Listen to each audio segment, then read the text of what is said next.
오늘 함께 볼 하나님의 말씀 민수기 20장입니다. 민수기 구약성경 민수기 20장 14절에서 21절까지의 말씀입니다. 민수기 20장 14절에서 21절까지의 말씀. 우리 한 절씩 교독하고 마지막 절은 함께 읽겠습니다. 모세가 가데스에서 에돔 왕에게 사신을 보내며 이르되 당신의 형제 이스라엘의 말에 우리가 당한 모든 고난을 당신도 아시거니와 우리 조상들이 애굽에서 내려갔으므로 우리가 애굽에 오래 거주하였더니 애굽인이 우리 조상들과 우리를 학대하였으므로 우리가 여호와께 부르짖었더니 우리 소리를 들으시고 천사를 보내사 우리를 애굽에서 인도하여 내셨나이다. 이제 우리가 당신의 변방 모퉁이 한 성읍 가데스에 있사오니 청하건대 우리에게 당신의 땅을 지나가게 하소서. 우리가 밭으로나 포도원으로 지나가지 아니하고 우물물도 마시지 아니하고 왕의 큰 길로만 지나가고 당신의 지경에서 나가기까지 왼쪽으로나 오른쪽으로나 치우치지 아니하리이다 한다고 하라 하였더니 에돔 왕이 대답하되 너는 우리 가운데로 지나가지 못하리라. 내가 칼을 들고 나아가 너를 대적할까 하노라. 이스라엘 자손이 이르되 우리가 큰 길로만 지나가겠고 우리나 우리 짐승이 당신의 물을 마시면 그 값을 낼 것이라. 우리가 도보로 지나갈 뿐인즉 아무 일도 없으리이다 하나 그는 이르되 너는 지나가지 못하리라 하고 에돔 왕이 많은 백성을 거느리고 나와서 강한 손으로 막으니 에돔 왕이 이같이 이스라엘이 그의 영토로 지나감을 용납하지 아니하므로 이스라엘이 그들에게서 돌이키니라. 아멘. 그리스 신화 중에 시지프스 이야기가 있습니다. 이 시지프스는 고대 그리스 신화에 나오는 인물이고요. 또 코린토스, 그러니까 고린도죠. 코린토스 시를 건설한 왕이기도 했습니다. 이 시지프스는 그리스 신화 속에서 이제 인간 가운데, 신이 아니죠. 이제 인간 가운데 가장 교활하고 또 영리한 인물로 묘사가 되는데 심지어 이 시지프스의 꾀에 신들까지 속아 넘어갈 지경이었습니다. 이 제우스가 죽음의 신을 시지프스에게 보내도 시지프스는 그 죽음의 신을 속여서 가둬버리기도 했고 또 어쩔 수 없이 저승에 갔을 때는 이 저승의 신이었었던 하데스를 속여서 다시 지상으로 올라와서 장수를 누렸던 인물입니다. 뭐 실존 인물이 아니라 신화 속에 나오는 인물이죠. 이렇게 신을 속이고 농락한 이 시지프스에게 제우스가 내린 최고의 형벌이 있었습니다. 그것은 큰 바위돌을 이제 산꼭대기에 올리게 한 다음에 올린 바위돌을 다시 떨어뜨리는 것이죠. 그리고 그것을 다시 산꼭대기에 올려 놓으면 그것을 또 다시 떨어뜨리고 다시 올리면 또 떨어뜨리고 이것을 무한 반복하게 한 것입니다. 이것이 어째서 이 시지프스에게 내려진 형벌이었는가? 인간을 가장 힘들게 하는 것은 사실은 고된 일이 아니라 의미 없는 일이기 때문입니다. 제우스는 이 죄를 범한 시지프스를 죽이지 않는 대신에 무의미한 일, 의미가 전혀 없는 일을 무한 반복하는 이 형벌, 그러니까 죽음보다 더 큰 형벌을 그에게 주었던 것입니다. 하나님께서 약속하신 이 젖과 꿀이 흐르는 가나안 땅을 악평하고 하나님이 우리를 이 가나안 민족의 손에 죽이려고 우리를 죽게 하시려고 애굽에서 데리고 나오셨다라고 원망했던 이 이스라엘 민족들에게 내려진 형벌은 40년간 광야에서 방랑 생활을 하는 것이었습니다.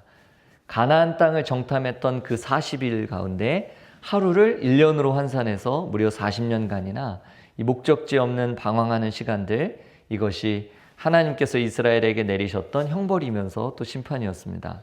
마치 이 시지프스가 산 아래로 굴러떨어진 그 돌을 산꼭대기로 올리고 다시 굴러떨어지면 또다시 산꼭대기 올리는 이 무한 반복의 시간을 보냈듯이 이스라엘 백성들의 정처 없는 방황 생활은 그렇게 계속됐습니다. 얼마나 의미 없게 느껴졌을까요? 얼마나 힘들었을까요? 결국 우리가 읽은 이 오늘의 본문은 이처럼 가데스 바네아에서, 그러니까 가나안 정탐을 했었던 주둔지가 바로 가데스 바네아였는데, 이 가데스 바네아에서의 반역 사건 이후에 무려 38년간 광야를 떠돌다가 이제 다시금 자신들이 반역했던 곳으로 되돌아온 시점의 이야기입니다. 굉장히 놀라운 것은 성경에는 이스라엘 백성들이 떠돌았던 이 광야의 기나긴 시간에 대해서 별다른 기록을 하고 있지 않다는 점입니다. 모세의 누이 미리암이 사망한 시점은 애굽에서 나온 지 출애굽 제3년째 있었던 일이었고요. 그 직후에 무리바의 물 사건이 이어졌습니다. 그리고 오늘 본문에 이어지는 내용을 보시면 이 호르라는 산으로 이동해서 이제 아론이 죽는 이야기가 나오거든요. 이거 이제 정리하면 이 아론이 죽는 이야기는 출애굽 제40년 5월 1일에 일어난 사건입니다. 그렇다면 민수기 20장은 출애굽 3년 그때 있었던 이야기에서 어느 순간 갑자기 중간에 다 생략하고 출애굽 40년째 벌어진 사건으로 건너뛰어서 이야기가 전개되고 있는 셈입니다. 오늘 우리가 읽고 있는 이 본문은 바로 이 출애굽 제3년과 출애굽 제40년 그 사이에 해당하는 이야기입니다. 마치 가만히 보고 있으면 약 38년간의 이 긴 시간, 이 광야 생활에 대해서는 마치 성경이 의도적으로 축소하고 심지어 이 대부분의 이야기들은 삭제하고 있는 것처럼 느껴지기도 합니다.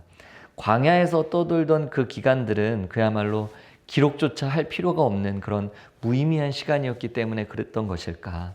그렇다면 오늘 우리의 이 본문은 우리에게 과연 어떤 의미가 있을까요? 이스라엘 백성들은 가나안 정탐꾼 사건 이후에 가데스에서 물러나서 에돔 땅을 통과하려고 했습니다. 그래서 에돔 왕을 형제라고 여겼었던 이 모세가 우리 그동안 애굽에서 얼마나 고생했는지 알고 계시죠?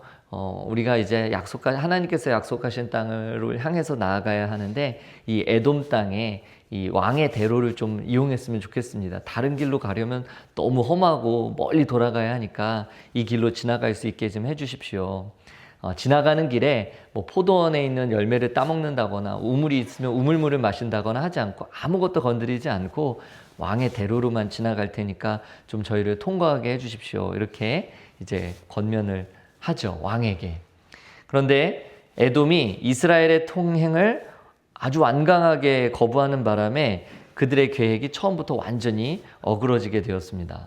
모세는 형제와 같다고 여겼던 에돔 왕이 이제 에서의 후손이잖아요. 그래서 에돔 왕에게 사신을 보내서 이 통행에 필요한 경비를 우리가 충분히 지불하겠다고 거듭해서 설득했지만 에돔 왕은 강하게 거절할 뿐만 아니라 이스라엘과 싸울 기세로 군대까지 몰고 나옵니다. 그런데 하나님께서 이 에돔 왕과는 싸우지 못하게 하셨거든요. 형제니까. 하나님께서 그들과 싸우지 못하게 하시고 에돔 땅은 그들의 것이니까 그들과 전쟁을 하지 못하도록 전쟁을 허락하지 않으셨기 때문에 결국 에돔 땅을 돌아서 광야에서 오랜 방랑의 여정을 이제 감수해야 했습니다. 그래서 21절은 이렇게 기록하고 있습니다. 에돔 왕이 이같이 이스라엘이 그의 영토로 지나감을 용납하지 아니하므로 이스라엘이 그들에게서 돌이키니라. 사랑하는 여러분, 시지프스가 산 꼭대기에 올려놓은 돌이 막 굴러 떨어져서 반복해서 돌을 굴려야 하는 이 무의미한 삶을 형벌로 당해야 했듯이 이스라엘 역시 무의미해 보이는 38년의 이 방랑의 여정을 형벌처럼 당하게 됩니다. 그런데 이 본문을 보면서 시지프스도 그렇고 이스라엘 백성들도 그렇고 둘의 공통점이 있다는 걸 느꼈습니다. 이 무의미해 보이는 이 시간을 절대 회피하거나 기권하지 않았다는 것이죠. 시지프스는 끊임없이 돌을 굴려서 올리는 이 무의미한 반복을 포기하지 않았고 또 이스라엘 백성들 역시 왕의 대로 대신에 하나님께서 허락하신 오랜 방랑의 여정을 피하지 않고 감수합니다.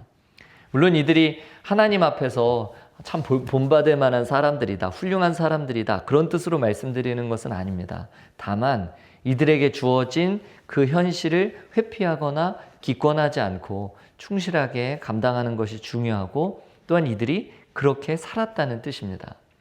우리가 왕의 대로를 통과해서 요단 동편으로 쭉 직진해서 직행해서 나간다고 해서 내 무의미한 삶의 현실이 바뀌는 것은 아닙니다. 때로는 쉬운 길, 편안한 길을 걷는다고 해서 하나님을 잃어버린 인생이 저절로 의미와 또 가치를 얻게 되는 일도 없습니다. 우리에게 좋은 일들이 있기도 하고 때로는 웃을 일도 있고 행복하다고 느껴지는 삶의 상황이 생기는 날도 있습니다. 그러나 그렇다고 해서 하나님을 떠났던, 하나님을 잃어버린 인생이 저절로 의미와 가치를 얻게 되는 일은 없습니다. 왜 그럴까요? 우리가 사는 이 세상은 본래 무의미와 부조리가 가득한 곳이기 때문입니다. 그런데 문제는 이처럼 무의미하고 부조리가 가득한 세상이지만 동시에 살아야 할 이유를 찾아야 하는 그런 딜레마를 우리가 동시에 안고 산다는 것이죠. 이때 보편적으로 사람들이 취할 수 있는 반응은 두 가지입니다. 하나는 그냥 모든 게 다 의미가 없다라고 생각하고 사는 것을 포기하는 것이고, 또 다른 하나는 의미가 없다는 것을 그냥 모른 척하고 스스로를 기만하면서 사는 것입니다. 그래서 의미가 없다는 것을 내가 모른 척한 채 나름의 의미를 찾기 위해서 삶의 성취도 추구해보고 삶의 업적도 추구해보고 내가 의미 있다고 여겨지는 것들을 소유하려고 애씁니다. 그러나 예수님을 믿고 따르는 우리에게는 제3의 길이 있습니다. 우리는 비록 하나님을 떠나서 정처 없이 이 광야의 길로 접어들기는 했지만 마치 이 시지프스에게 내려진 형벌과 같은 그런 무의미한 삶을 우리가 살아가지만 회피하거나 도망하지 않고 오늘을 충실하게 살아낼 수 있습니다. 왜냐하면 이 끝에는 우리 하나님이 계시기 때문입니다. 우리의 여정은 시지프스처럼 그냥 무의미함의 연속이 아니라 늘 그 끝에 우리 하나님께서 계십니다. 성경에는 몇 줄 기록되지도 않은 광야의 방랑 생활이지만 하나님의 선하심을 악평하고 또 10번이나 수도 없이 하나님께 반역한 인생이었지만 그렇게 우리는 하나님을 수없이 떠나고 또 떠났지만 하나님은 단 한 번도 우리의 하나님이시기를 중단하시거나 포기하신 적이 없기 때문입니다. 무의미함과 부조리에 막 신음하면서 형제로 여겼던 이들에게조차 외면을 당하는 그런 고달픈 삶이지만 하나님은 오늘도 여전히 우리의 하나님으로 함께 하십니다. 그래서 우리에게는 오늘이 의미가 있습니다. 어제와 똑같은 오늘처럼 느껴지고 내일이 된다고 해도 오늘과 별다른 상황이 달라질 것 같지 않은 그런 날이라 할지라도 우리에게 주어지는 오늘은 의미가 있습니다. 비록 왕의 대로를 통과하지 못하고 내 계획과는 다른 여정들이 우리를 아주 지치게 하지만 하나님께서 우리와 함께 하시기 때문에 의미가 있습니다. 우리는 오늘도 하나님 안에서 의미 있는 하루를 살 수 있습니다. 사랑하는 여러분, 잘 생각해 보면 지금 이스라엘을 이끌고 있는 이 모세의 삶은 그야말로 무의미와 부조리의 연속이었습니다. 오늘의 본문 말씀은 지금 나중에 읽어보시면 아시겠지만 두 사람의 죽음 이야기 그 사이에 끼어 있거든요. 오늘의 이야기가. 오늘 본문 앞에서는 모세의 사랑하는 누이 미리암이 죽었고요. 오늘 본문 뒤에는 모세에게 늘 힘이 돼 주었었던 아론의 죽음이 있습니다. 그러니까 형제였던, 그야말로 진짜 형제였던 누나 미리암과 형 아론, 이 둘의 죽음 그 사이에 이 이야기가 지금 끼어 있습니다. 그리고 그 사이 오늘 본문에는 형제라고 생각했었던, 동족이라고 믿었던 죄송합니다. 에돔 족속이 차갑게 이스라엘 백성들을 거절하고 심지어 자신들의 군대까지 동원해서 겁박하는 그런 답답한 현실이 기록되어 있습니다. 게다가 모세는 반석을 명해서 물을 내라 이런 하나님의 명령 대신에 너무 화가 나서 이제 반석을 지팡이로 내리쳤던 그 무리바 물 사건으로 인해서 이런 고생을 하고도 결국 가나안에 들어가지 못합니다. 따지고 보면 모세만큼 억울한 삶이 또 있겠습니까? 온유함이 모든 지면에서 가장 탁월했다라고 기록되는 이 모세가 어째서 바위에 명령해서 물을 내라 이 말씀 앞에서 회중들과 그들의 가축대가 이 물을 마시게 하라는 그 명령을 하나님 주셨는데 너무 감정이 격해진 나머지 반석에게 물을 명하지 않고 지팡이로 후려치거든요. 어째서 그토록 이 모세의 감정이 격해졌던 것일까? 그동안 하나님 앞에서 참 잘해왔던 모세가 어째서 반석을 지팡이로 내리치면서 화를 참지 못했던 것일까? 어쩌면 이 무리바 물 사건, 반석을 지팡이로 내리쳤던 이 사건 바로 앞에 이 미리암의 죽음 때문이 아니었을까? 미리암의 죽음이 모세의 감정적인 이 평형 상태를 깨뜨렸던 게 아니겠습니까? 미리암을 잃은 것은 단지 그냥 누이를 떠나보낸 것이 아니라 모세 자신의 삶의 인간적인 토대를 잃어버린 것과 같지 않았을까? 한마디로 그 바위를 탁 지팡이로 내리치던 그 모세는 그 순간에 위대한 이스라엘의 예언자였다기보다는 누나를 잃고 슬픔에 사로잡힌 동생이 아니었을까 생각해 봅니다. 모세는 무의미하고 부조리한 현실 속에서 어느 누구로부터도 위로를 받을 수 없었고 또한 자기 자신을 통제할 수 없는 상태에 있었습니다. 물론 모세는 가장 위대한 예언자였습니다. 그러나 그는 또한 인간이었고 다른 어느 때보다 그때 그곳에서 그랬습니다. 하나님은 모세와 늘 함께 하셨지만 그것이 모세의 삶이 한결같이 마치 왕의 대로를 통과하듯이 평탄하고 쉬운 길이었다, 그런 뜻은 아니었습니다. 형제로 여겼던 에돔의 차가운 거절을 경험하고 또 의미 없어 보이는 광야의 길을 38년이나 떠돌고 난 뒤에는 이제 무리바 사건의 책임을 지고 가나안 문턱에서 형 아론도 죽고 모세도 죽음을 맞이하게 될 것입니다. 그런데요, 여러분, 그런데도 모세는 이 길을 회피하거나 기권하지 않고 끝까지 완수합니다. 어째서 그렇게 했는가? 하나님이 결코 모세를 떠나지 않으셨거든요. 하나님이 모세의 하나님이시기를 절대 포기하지 않으셨기 때문입니다. 그래서 다 그냥 때려치워버리고 싶은 그런 순간들조차 모세는 잠시 숨을 고르고 또 쉼호흡을 해가면서 울더라도 그 길을 한 걸음 한 걸음 걸어갑니다. 우리 하나님이 늘 거기 함께 하셨기 때문입니다. 그리고 그 하나님은 오늘 우리에게도 동일한 선택을 기대하십니다. 마치 지금 우리의 신앙의 여정이 끊임없이 돌을 굴려 올리듯이 반복되는 이 무의미함에 절망스럽지만 그래서 하루에도 12번씩 그냥 이 상황을 회피하고 기권하고 싶게 만들지만 모세가 바라봤었던 하나님, 그리고 우리 무수한 신앙의 선배들이 주목했던 그 하나님, 우리의 하나님이시기를 결코 멈추신 적이 한 번도 없으신 그 하나님을 붙잡고 끝까지 완주하는 우리 모두가 되기를 원합니다. 물론 그 하나님 우리가 열심히 붙잡아도 우리는 흔들립니다. 평탄한 왕의 대로가 보장되어 있지 않습니다. 그러나 붙잡은 사람은 흔들리기는 해도 절대 표류하지 않습니다. 흔들리는 것과 표류하는 것은 분명히 다르기 때문에요.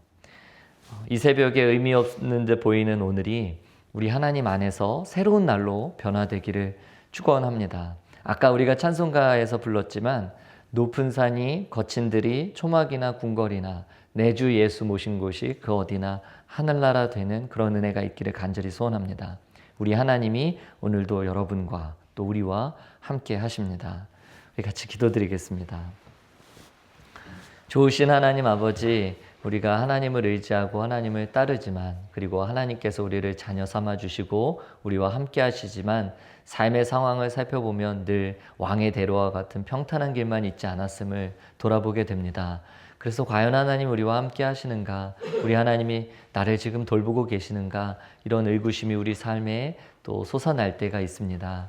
그러나 우리 하나님은 단 한 번도 우리의 하나님이시기를 포기하신 적이 없기에 우리도 우리에게 주어진 오늘의 일상을 포기하지 않고 기권하지 않고 회피하지 않고 맡겨주신 이 삶을 책임감 있게 잘 감당하는 우리 모두가 되게 주옵소서.